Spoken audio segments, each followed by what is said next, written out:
ആകാശവാണി. നമസ്കാരം. വാർത്തകൾ വായിക്കുന്നത് കൃഷ്ണ പ്രകൃതി.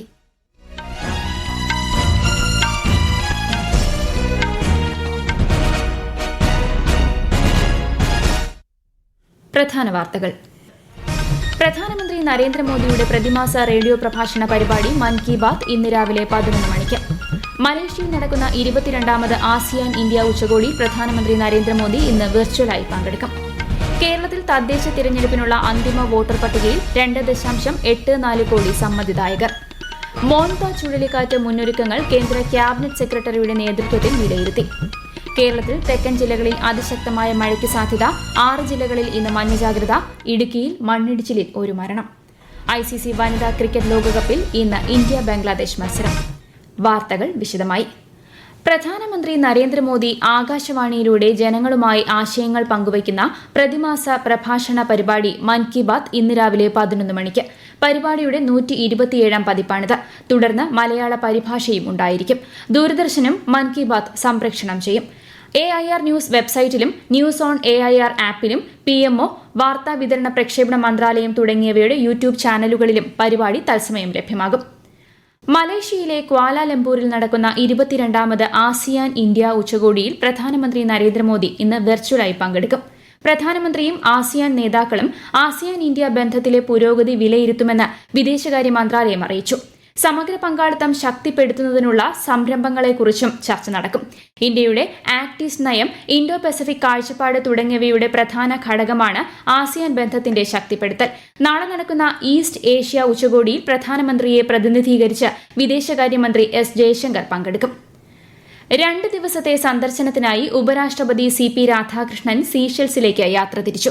സീഷെൽസ് പ്രസിഡന്റ് പെട്രിക് ഹെർമിനിയുടെ സത്യപ്രതിജ്ഞാ ചടങ്ങിൽ അദ്ദേഹം പങ്കെടുക്കും. പ്രസിഡന്റായി തിരഞ്ഞെടുക്കപ്പെട്ടതിൽ ഇന്ത്യയുടെ അഭിനന്ദനങ്ങൾ ശ്രീ CP രാധാകൃഷ്ണൻ നേരിട്ട് അറിയിക്കുമെന്ന് വിദേശകാര്യ മന്ത്രാലയം അറിയിച്ചു. മഹാസാഗർ എന്ന ഇന്ത്യയുടെ കാഴ്ചപ്പാടിൽ സുപ്രധാന പങ്കാളിത്തം വഹിക്കുന്ന രാജ്യമാണ് സീഷെൽസ്. ജമ്മുകശ്മീർ ഇന്ത്യയുടെ അവിഭാജ്യ ഘടകമാണെന്നും എക്കാലത്തും അങ്ങനെ തന്നെ തുടരുമെന്നും ഐക്യരാഷ്ട്രസഭയിലെ ഇന്ത്യയുടെ സ്ഥിരം പ്രതിനിധി P. ഹരീഷ്. പാകിസ്ഥാൻ അനധികൃതമായി കൈവശപ്പെടുത്തിയിരിക്കുന്ന ഇടങ്ങളിൽ നടത്തുന്ന മനുഷ്യാവകാശ ലംഘനങ്ങൾ അവസാനിപ്പിക്കണമെന്നും അദ്ദേഹം UN സുരക്ഷാ കൌൺസിലിൽ നടന്ന ചർച്ചയിൽ പറഞ്ഞു. The people of Jammu and Kashmir exercise their fundamental rights in accordance with India's time-tested democratic traditions and constitutional framework. We of course know that these are concepts alien to Pakistan. We call upon Pakistan to end the grave and ongoing human rights violations in the areas illegally occupied by it, where the population is in open revolt against Pakistan's military occupation, repression, brutality and illegal exploitation of resources. Pradhan Mantri Dhan Dhaanya കൃഷി യോജനയിൽ രാമനാഥപുരം, ശിവഗംഗ, തൂത്തുക്കുടി, വിരുദുനഗർ ജില്ലകളെ ഉൾപ്പെടുത്തിയതായി കേന്ദ്ര കൃഷിമന്ത്രി ശിവരാജ് സിംഗ് ചൌഹാൻ. കർഷകരുടെ ക്ഷേമത്തിനായി 36 പദ്ധതികൾ ഏകീകരിച്ചതായി വെല്ലൂരിൽ കർഷകരുമായി സംവദിക്കവെ അദ്ദേഹം പറഞ്ഞു. ദേശീയ പയർവർഗ ദൌത്യം, പ്രകൃതിദത്ത കൃഷി എന്നിവ രാജ്യത്തെ പയറുവർഗ ഉൽപാദനത്തിൽ സ്വയം പര്യാപ്തമാക്കുക എന്ന കാഴ്ചപ്പാടിന് ഊർജ്ജമേകുന്നതായും ശ്രീ ശിവരാജ് സിംഗ് ചൌഹാൻ അറിയിച്ചു. മൊബൈൽ ഫോൺ നിർമ്മാണ വ്യവസായത്തിൽ സ്വയം പര്യാപ്തതയിലേക്കുള്ള പാതയിലാണ് രാജ്യമെന്ന് കേന്ദ്രമന്ത്രി അശ്വനി വൈഷ്ണവ്.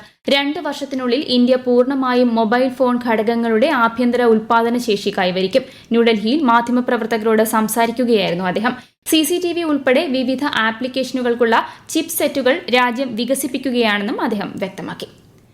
ബംഗാൾ ഉൾക്കടലിൽ രൂപപ്പെട്ട മോൻത ചുഴലിക്കാറ്റ് നാളെ രാവിലെയോടെ ശക്തി പ്രാപിക്കുമെന്ന് കേന്ദ്ര കാലാവസ്ഥാ വകുപ്പ്. ഇതോടെ ആന്ധ്രാപ്രദേശ്, ഒഡീഷ, പശ്ചിമബംഗാൾ എന്നിവിടങ്ങളിൽ അതിശക്തമായ മഴ ലഭിക്കാൻ സാധ്യതയുണ്ട്. ചൊവ്വാഴ്ച വൈകിട്ടോടെ ആന്ധ്രാപ്രദേശ് തീരത്തെ കാക്കിനഡയിൽ ചുഴലിക്കാറ്റ് കര തൊടുമെന്നും കേന്ദ്ര കാലാവസ്ഥാ വകുപ്പ് അറിയിച്ചു. മത്സ്യത്തൊഴിലാളികൾ ഈ മാസം 29 വരെ ബംഗാൾ ഉൾക്കടലിൽ പോകരുതെന്നും നിർദ്ദേശിച്ചിട്ടുണ്ട്. മോൻത ചുഴലിക്കാറ്റിന്റെ മുന്നൊരുക്കങ്ങൾ വിലയിരുത്തുന്നതിനായി ക്യാബിനറ്റ് സെക്രട്ടറിയുടെ നേതൃത്വത്തിൽ ഇന്നലെ ദേശീയ ദുരന്ത നിവാരണ സമിതി യോഗം ചേർന്നു. വിശദാംശങ്ങളിലേക്ക്. മോൻത ചുഴലിക്കാറ്റ് ചൊവ്വാഴ്ചയോടെ തീവ്ര ചുഴലിക്കാറ്റായി ശക്തി പ്രാപിക്കാനും രാജ്യത്തിന്റെ കിഴക്കൻ തെക്കൻ തീരങ്ങളിലൂടെ കടന്നുപോകാനും സാധ്യതയുണ്ടെന്ന് കേന്ദ്ര കാലാവസ്ഥാ വകുപ്പ് സമിതിയെ അറിയിച്ചു. ചുഴലിക്കാറ്റ് കടന്നുപോകാൻ സാധ്യതയുള്ള പാതയിൽ നിന്ന് ജനങ്ങളെ സംരക്ഷിക്കുന്നതിന് സ്വീകരിച്ച തയ്യാറെടുപ്പുകളെക്കുറിച്ച് തമിഴ്നാട്, ആന്ധ്രാപ്രദേശ്, പുതുച്ചേരി, ഒഡീഷ എന്നീ സംസ്ഥാനങ്ങളിലെ അഡീഷണൽ ചീഫ് സെക്രട്ടറിമാർ വിശദീകരിച്ചു. ദേശീയ ദുരന്ത നിവാരണ സേന, കര, നാവിക, വ്യോമസേനകൾ, തീരസംരക്ഷണ സേന എന്നിവയുടെ സംഘങ്ങൾ രക്ഷാ ദുരിതാശ്വാസ പ്രവർത്തനങ്ങൾക്ക് സജ്ജമാണ്. ആവശ്യമായ മാർഗനിർദ്ദേശങ്ങൾ നൽകിയിട്ടുണ്ടെന്നും മുൻകരുതൽ നടപടികൾ സ്വീകരിച്ചിട്ടുണ്ടെന്നും യോഗത്തിൽ പങ്കെടുത്ത വിവിധ മന്ത്രാലയങ്ങൾ അറിയിച്ചു. News desk, Akashvani. പുതുക്കിയ GST നിരക്കുകൾ ആരോഗ്യമേഖലയ്ക്ക് ഏറെ ഗുണം ചെയ്യുന്നതായി കേന്ദ്ര സർക്കാർ. ക്യാൻസർ ഉൾപ്പെടെയുള്ള രോഗങ്ങളുടെ 36 ജീവൻ രക്ഷാ മരുന്നുകളുടെ GST എടുത്തുമാറ്റി. അവശ്യ മരുന്നുകളുടെ GST 12% നിന്നും 5% കുറച്ചു. ബാൻഡേഡ്, ഗ്ലൂക്കോമീറ്റർ, തെർമോമീറ്റർ ഉൾപ്പെടെയുള്ള മെഡിക്കൽ ഉപകരണങ്ങളുടെ GSTയും 12 നിന്നും 5% കുറച്ചു. ഈ വാർത്തകൾ ആകാശവാണിയിൽ നിന്ന്.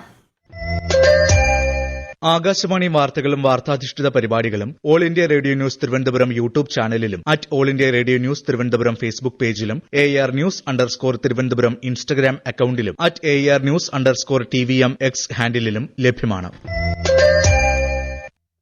കേരളത്തിൽ തദ്ദേശ സ്വയംഭരണ പൊതു തിരഞ്ഞെടുപ്പിനുള്ള അന്തിമ വോട്ടർ പട്ടികയിൽ 2.84 കോടി വോട്ടർമാർ. വാർഡ് പുനർവിഭജനത്തിന് ശേഷം പുതിയ വാർഡുകളിലെ പോളിംഗ് സ്റ്റേഷൻ അടിസ്ഥാനത്തിലാണ് പുതുക്കിയ അന്തിമ വോട്ടർ പട്ടിക.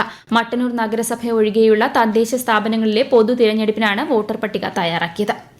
കേരളത്തിൽ തെക്കൻ ജില്ലകളിൽ അതിശക്തമായ മഴയ്ക്ക് സാധ്യതയെന്ന് കേന്ദ്ര കാലാവസ്ഥാ വകുപ്പ്. മലപ്പുറം മുതൽ കാസർഗോഡ് വരെയുള്ള ജില്ലകളിലും തൃശൂരിലും ഇന്ന് മഞ്ഞ ജാഗ്രതയാണ്. കേരള തീരത്ത് മറ്റന്നാൾ വരെയും ലക്ഷദ്വീപ്, കർണാടക തീരത്ത് ബുധനാഴ്ച വരെയും മത്സ്യബന്ധനത്തിന് വിലക്കേർപ്പെടുത്തി. ഇടുക്കിയിൽ കൊച്ചി ധനുഷ്കോടി ദേശീയപാതയിലെ അടിമാലി കൂമ്പൻപാറ ലക്ഷം വീട് കോളനി ഭാഗത്തുണ്ടായ മണ്ണിടിച്ചിലിൽ ഒരാൾ മരിച്ചു. ബിജു എന്നയാളാണ് മരിച്ചത്. ഭാര്യ സന്ധ്യയെ ഗുരുതര പരിക്കുകളോടെ ആശുപത്രിയിൽ പ്രവേശിപ്പിച്ചു. ഇന്നലെ രാത്രി 10:30യോടെയായിരുന്നു ദുരന്തം. വിശദാംശങ്ങളുമായി ആകാശവാണി ഇടുക്കി ജില്ലാ പ്രതിനിധി രതീഷ് കൃഷ്ണ. 4.5 മണിക്കൂർ നീണ്ട പരിശ്രമത്തിനൊടുവിൽ പുലർച്ചെ 3 മണിയോടെയാണ് സന്ധ്യയെ പുറത്തെത്തിക്കാനായത്. സാരമായ പരിക്കുകളോടെ ഇവരെ എറണാകുളത്തെ സ്വകാര്യ ആശുപത്രിയിൽ പ്രവേശിപ്പിച്ചിരിക്കുകയാണ്. 1 മണിക്കൂറിന് ശേഷം പുലർച്ചെ 5 മണിയോടെയാണ് ഭർത്താവ് ബിജുവിനെ പുറത്തെടുക്കാനായത്. അബോധാവസ്ഥയിലായിരുന്ന ബിജുവിനെ ഉടൻ ആശുപത്രിയിൽ എത്തിച്ചെങ്കിലും ജീവൻ രക്ഷിക്കാനായില്ല. പോലീസും അഗ്നിശമന സേനയും NDRF സംഘവും നാട്ടുകാരും ചേർന്നാണ് രക്ഷാപ്രവർത്തനം നടത്തിയത്. അശാസ്ത്രീയ മണ്ണെടുക്കലാണ് അപകടത്തിന് കാരണമെന്നാണ് പ്രാഥമിക വിലയിരുത്തൽ.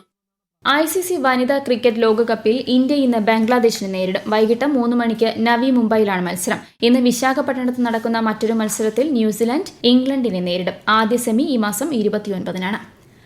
ഓസ്ട്രേലിയക്കെതിരായ അവസാന ഏകദിനത്തിൽ ഇന്ത്യയ്ക്ക് 9 വിക്കറ്റ് ജയം. സിഡ്നിയിൽ നടന്ന മത്സരത്തിൽ രോഹിത് ശർമ്മ സെഞ്ചുറിയും വിരാട് കോഹ്ലി അർദ്ധ സെഞ്ചുറിയും നേടി. ടോസ് നേടി ആദ്യം ബാറ്റ് ചെയ്ത ഓസ്ട്രേലിയ 47-ാം ഓവറിൽ 236 റൺസിന് എല്ലാവരും പുറത്തായി. ഇന്ത്യ 39-ാം ഓവറിൽ ലക്ഷ്യത്തിലെത്തി. ആദ്യ 2 മത്സരങ്ങൾ ജയിച്ച ഓസ്ട്രേലിയ നേരത്തെ പരമ്പര സ്വന്തമാക്കിയിരുന്നു. കേരള സ്കൂൾ കായികമേളയിൽ തിരുവനന്തപുരം ജില്ല കുതിപ്പ് തുടരുന്നു. 1472 പോയിന്റുമായാണ് ആതിഥേയർ 1-ാം സ്ഥാനത്ത് തുടരുന്നത്. തൃശൂർ 2-മതും പാലക്കാട് 3-മതുമാണ്. മേളയിൽ നീന്തൽ ചാമ്പ്യൻഷിപ്പിൽ തിരുവനന്തപുരം കിരീടം നേടി. ശാസ്ത്ര സാങ്കേതിക മേഖലകളിലെ മികവിനുള്ള 2025 രാഷ്ട്രീയ വിഗ്യാൻ പുരസ്കാരങ്ങൾ പ്രഖ്യാപിച്ചു. അന്തരിച്ച പ്രമുഖ ശാസ്ത്രജ്ഞൻ ജയന്ത് വിഷ്ണു നർലിക്കറിനാണ് വിഗ്യാൻ രത്ന പുരസ്കാരം. മലയാളികൾ ഉൾപ്പെടെ 8 പേർ വിഗ്യാൻ ശ്രീ പുരസ്കാരവും 14 പേർ വിഗ്യാൻ യുവ പുരസ്കാരവും നേടി. CSIR അരോമ മിഷനാണ് Vigyan team award. VSSC project ഡയറക്ടറും മലയാളിയുമായ N ജയനാണ് ബഹിരാകാശ സാങ്കേതിക വിദ്യാ വിഭാഗത്തിൽ പുരസ്കാരം ലഭിച്ചത്. ഛഠ് പൂജയുടെ 2ാം ദിവസമായ ഖാർന ഇന്ന്. വിശ്വാസികൾ ഇന്ന് ഭക്ഷണവും വെള്ളവും ഉപേക്ഷിച്ച് വ്രതം ആചരിക്കുന്നു. സൂര്യഭഗവാന് പൂജകൾ അർപ്പിച്ച ശേഷമാണ് വ്രതം അവസാനിപ്പിക്കുന്നത്. ഇന്നലെയാണ് 4 ദിവസം നീണ്ടുനിൽക്കുന്ന ഛഠ് പൂജകൾക്ക് തുടക്കമായത്. ഛഠ് പൂജയോടനുബന്ധിച്ച് പ്രധാനമന്ത്രി നരേന്ദ്രമോദി രാജ്യത്തെ ജനങ്ങൾക്ക് ആശംസകൾ നേർന്നു. ഛഠ് പൂജ ആഘോഷങ്ങളോടനുബന്ധിച്ച് വിപുലമായ യാത്രാ സൌകര്യമൊരുക്കി ഇന്ത്യൻ റെയിൽവേ. തിരക്ക് കണക്കിലെടുത്ത് 6181 പ്രത്യേക ട്രെയിനുകൾ സർവീസ് നടത്തുന്നുണ്ട്. ഈ ഉത്സവ കാലയളവിൽ ട്രെയിൻ യാത്ര ചെയ്തവരുടെ എണ്ണം 2.5 കോടിയായി ഉയരുമെന്ന് റെയിൽവേ മന്ത്രാലയം അറിയിച്ചു. ദില്ലി ഇന്ദിരാഗാന്ധി അന്താരാഷ്ട്ര വിമാനത്താവളത്തിന്റെ നവീകരിച്ച 2ാമത്തെ ടെർമിനലിന്റെ ഉദ്ഘാടനം കേന്ദ്രമന്ത്രി റാം മോഹൻ നായിഡു നിർവഹിച്ചു. വ്യോമയാന മേഖല വികസന പാതയിലാണെന്ന് അദ്ദേഹം പറഞ്ഞു. ഇന്നു മുതൽ യാത്രാ സേവനങ്ങൾക്കായി ടെർമിനൽ 2 വീണ്ടും തുറക്കും. 5 മാസത്തെ ഇടവേളയ്ക്ക് ശേഷമാണ് നവീകരിച്ച ടെർമിനൽ തുറക്കുന്നത്. പ്രധാന വാർത്തകൾ വീണ്ടും. പ്രധാനമന്ത്രി നരേന്ദ്രമോദിയുടെ പ്രതിമാസ റേഡിയോ പ്രഭാഷണ പരിപാടി മൻ കി ബാത്ത് ഇന്ന് രാവിലെ 11 മണിക്ക്. മലേഷ്യയിൽ നടക്കുന്ന 22ാമത് ആസിയാൻ ഇന്ത്യ ഉച്ചകോടി പ്രധാനമന്ത്രി നരേന്ദ്രമോദി ഇന്ന് വെർച്വലായി പങ്കെടുക്കും. കേരളത്തിൽ തദ്ദേശ തിരഞ്ഞെടുപ്പിനുള്ള അന്തിമ വോട്ടർ പട്ടികയിൽ 2.84 കോടി സമ്മതിദായകർ. മോൻത ചുഴലിക്കാറ്റ് മുന്നൊരുക്കങ്ങൾ കേന്ദ്ര ക്യാബിനറ്റ് സെക്രട്ടറിയുടെ നേതൃത്വത്തിൽ വിലയിരുത്തി. കേരളത്തിൽ തെക്കൻ ജില്ലകളിൽ അതിശക്തമായ മഴയ്ക്ക് സാധ്യത. 6 ജില്ലകളിൽ ഇന്ന് മഞ്ഞ ജാഗ്രത. ഇടുക്കിയിൽ മണ്ണിടിച്ചിലിൽ 1 മരണം. ICC വനിതാ ക്രിക്കറ്റ് ലോകകപ്പിൽ ഇന്ന് ഇന്ത്യ ബംഗ്ലാദേശ് മത്സരം. വാർത്തകൾ കഴിഞ്ഞു. അടുത്ത വാർത്താ പ്രക്ഷേപണം ഉച്ചയ്ക്ക് 12:30.